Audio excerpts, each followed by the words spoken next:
Hello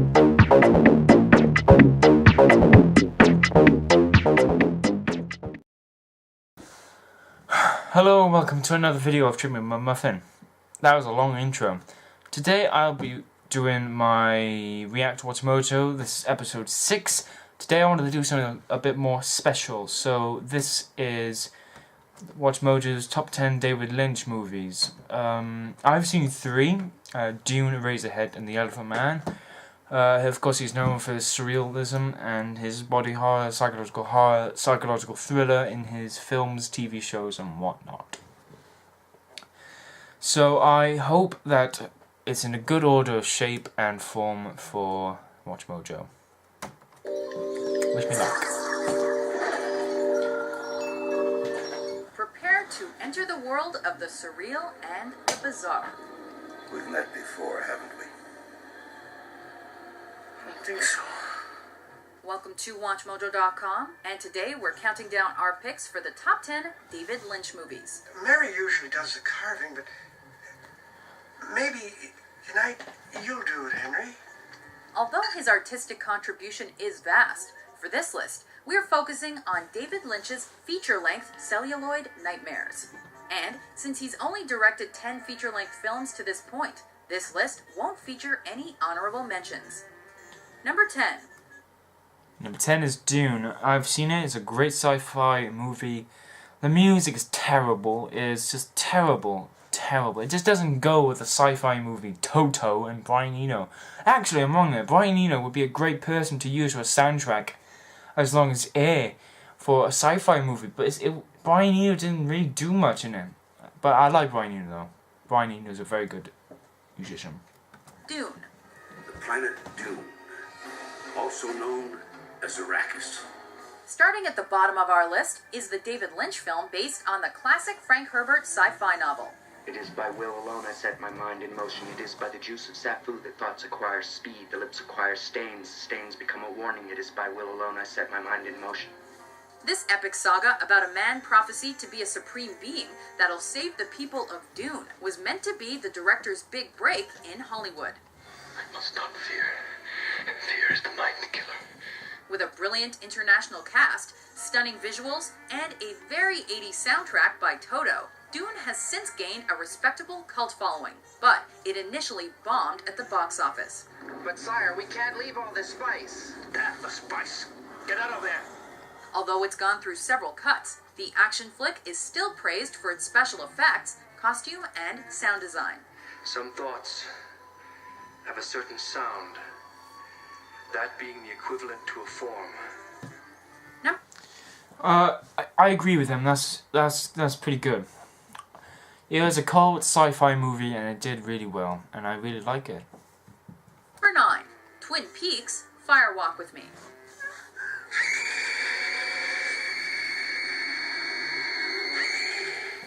Following the immense success of his TV show Twin Peaks, a murder mystery that left too many questions unanswered, Lynch decided to revisit the creepy fictional town for this prequel/sequel.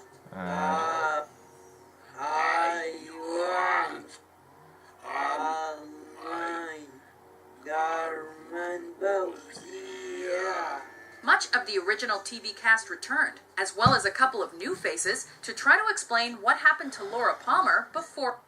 I really don't know the story of this show. I'm gonna see it soon, and hopefully I can see the film, but I really don't know the story. Her murder. He says he wants to be me or he'll kill me. Without the restrictions of the small screen, Lynch was able to turn up the insanity and violence to 11.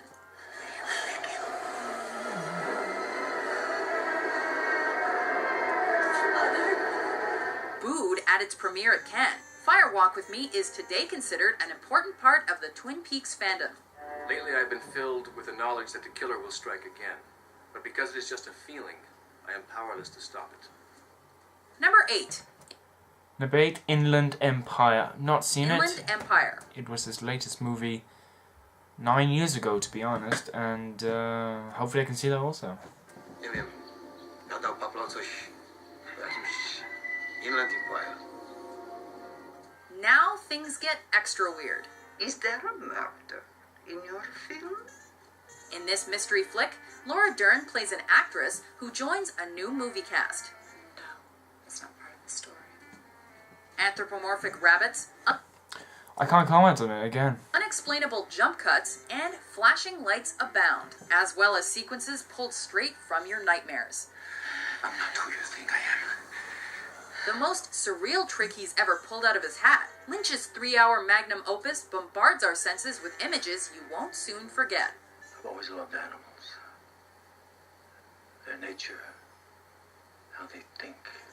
With an impressive cast and immensely positive reviews, this postmodernist gem left most audiences scratching their heads, but still satiated fans after the director's 5-year absence from filmmaking.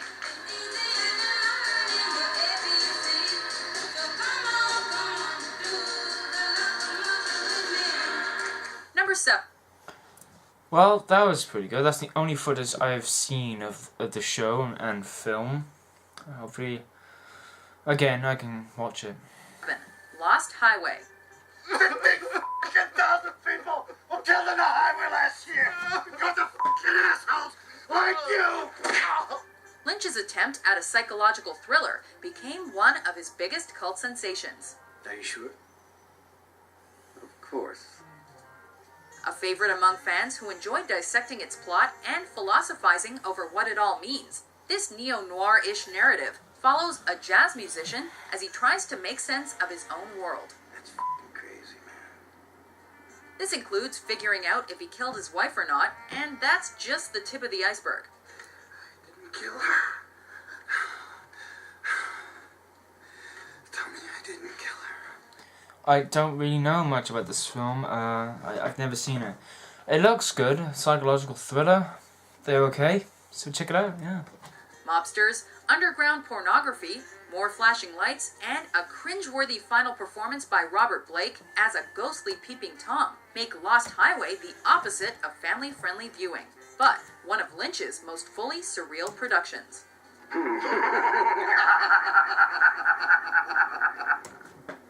me back my phone. Number 6. Wild at Heart. Who is this? Wild at Heart. I can't comment on that because I have never seen it.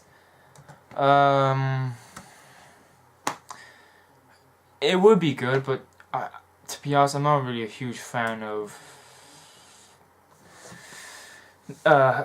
what's his name? Nicolas Cage. It's always a laugh to watch his films, but I gotta be honest, I enjoyed Kick-Ass. That was a good film. So check that. I did a film review on that, so check that out. Sailor Ripley, can I talk to Lula? Although still overflowing with surreal imagery, this Lynchian road movie has a more straightforward narrative than his other flicks. I'm going to bed. Will you come with me? Yeah. Yeah, I don't know. I can't comment on the film. I don't really know much about it. It would be good to watch it and just check out all his films for the surrealism that he is known for. I'll come along. Based on the novel by Barry Gifford, the story follows lovers Sailor and Lula, played by Nicolas Cage and Laura Dern, as they go on the run from Lula's overbearing mother, who gets gangsters and detectives to chase them down. Okay. Why don't you step up here, hotshot? I'll slap that smile right off your face. With another Well, that was strange. Seeing Nicolas Cage threatening someone again. I can't comment on his acting. It's purely hilarious, but I did enjoy Raising Arizona and Kick-Ass. all-star supporting cast, this romantic thrill ride, which earned Diane Ladd an Oscar nomination, You think that I would do something like that without coming to talk to you first? was one of Lynch's rare box office successes, and nabbed the esteemed Palme d'Or at the Cannes Film Festival. Love me tender. Sailor! Love me sweet. Never let me go. Number 5. The Straight Story.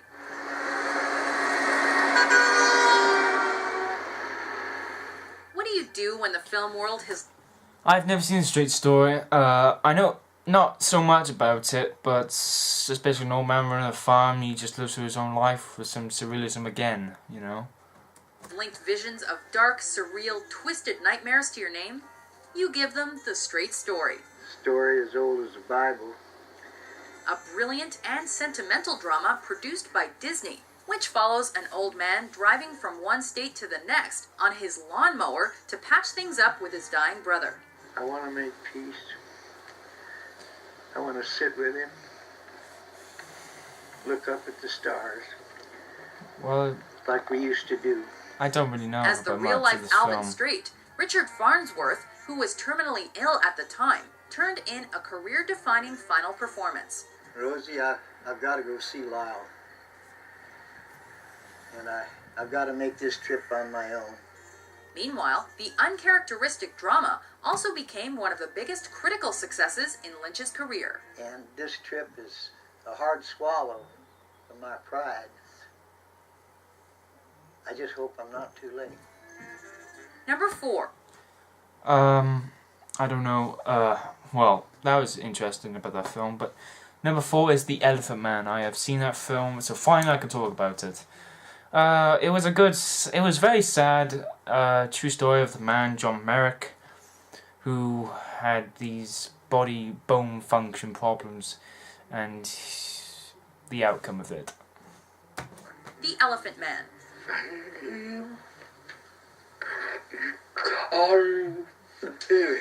This biopic follows the story of John Merrick, a man living in the 19th century that suffered from extreme deformities.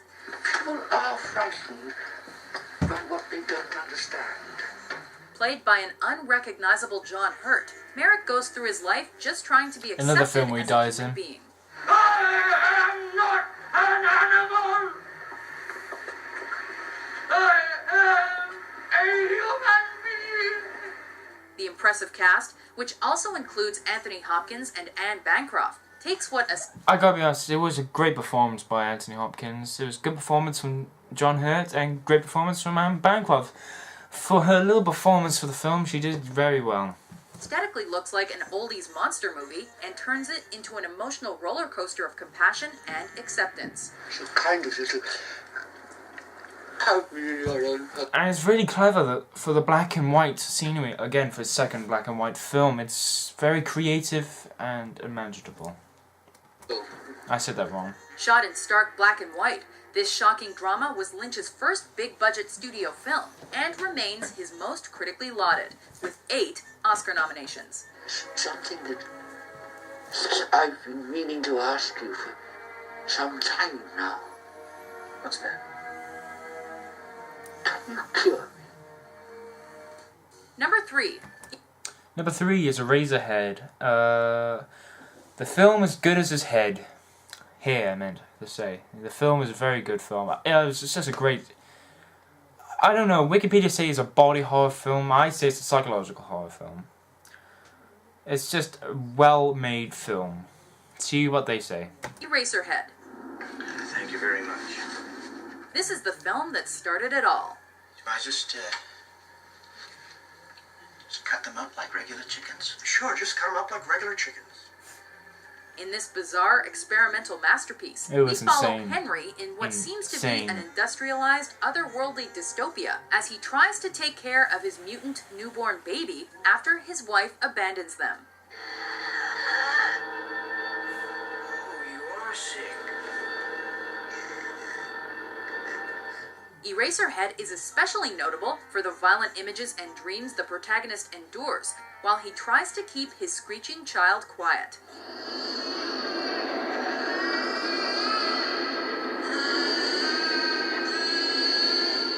An early predecessor of body horror cinema, this popular midnight movie and cult hit gave birth to... It was a really good film. It was just a total theatre play, you know?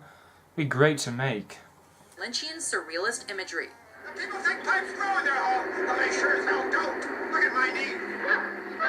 Look at my knee.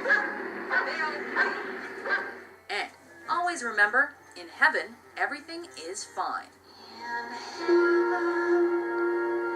Everything is fine in heaven. 2, Mulholland Drive. Number 2, as you heard, Mulholland Drive. I have not seen it. Hopefully I can. Naomi Watts, of course, and that's the only person I know in this film. It's again another psychological film, thriller, mystery, crime, drama, whatever you say. It's your own opinion. Hang on, let me just turn on the plug. Okay, of course this is WatchMojo giving their own opinions, and I like to see what their opinions and their own way of footage and editing they do.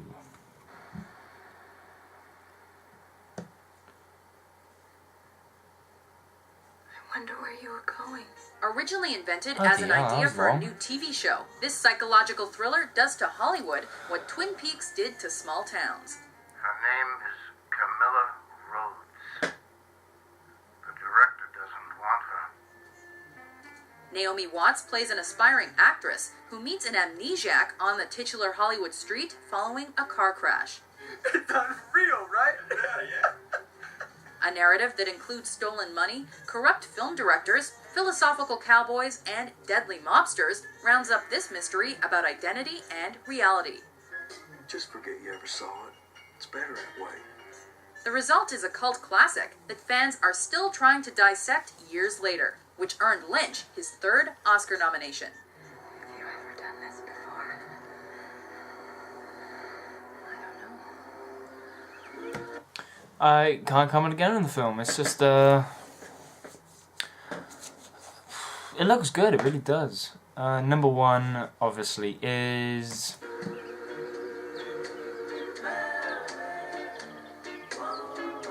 Number 1, Blue Velvet.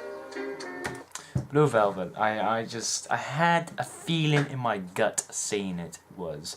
Never seen the film. It's a shame.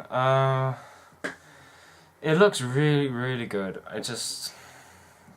My parents can't stand David Lynch or his films. They say it's crap, and what's the point? You don't know the ending. But they're wrong. They really are. I totally know the way of the ending, and it's just really good. I have not seen it. I can't comment on it. She wore blue velvet. Love the song. A neo-noir mystery, a classic terrifying villain, and one of the greatest American crime thrillers ever made. Goes with the gas pipe. This Oscar-nominated cult classic, about a young man who finds a severed ear and gets involved with the wrong people, was a rare commercial success for Lynch. Yes, that's a human ear, all right. Dennis Hopper's portrayal of the insane sadomasochist Frank Booth, as well as that of his prized possession, played by Isabella Rossellini, present haunting images of erotic violence that creeped out filmgoers across the globe. I don't know what that word was then, but yeah. Did you f***ing look at me? Winner of multiple awards worldwide, Blue Velvet is Lynch's most enduring film. Straight from my heart, f***er. Do you agree with our list? Which is your favorite David Lynch film? Look like a clown in that stupid jacket. This is a snakeskin jacket. And for me, it's a symbol of my individuality. For more exciting top 10s published every day, be sure to subscribe to WatchMojo.com. It's been a pleasure talking to you.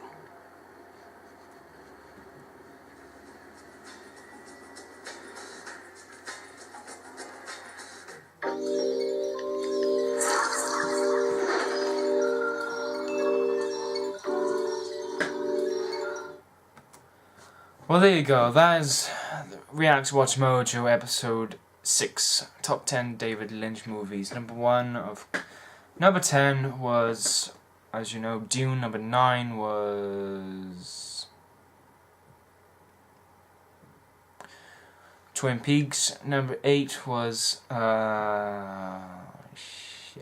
Inland Empire. Number 7 was Lost Highway. Number 6 was The Elephant Man. Number 5 was The Straight Story. Number 4 was The Elephant Man. Number 6 was completely something different. I don't remember the list. I don't remember. I give up. Anyway, just please like and subscribe. Please watch more of my videos on the channel. All support is appreciated. Have a nice day. God bless and stay safe. Thank you very much, guys. God bless. Goodbye.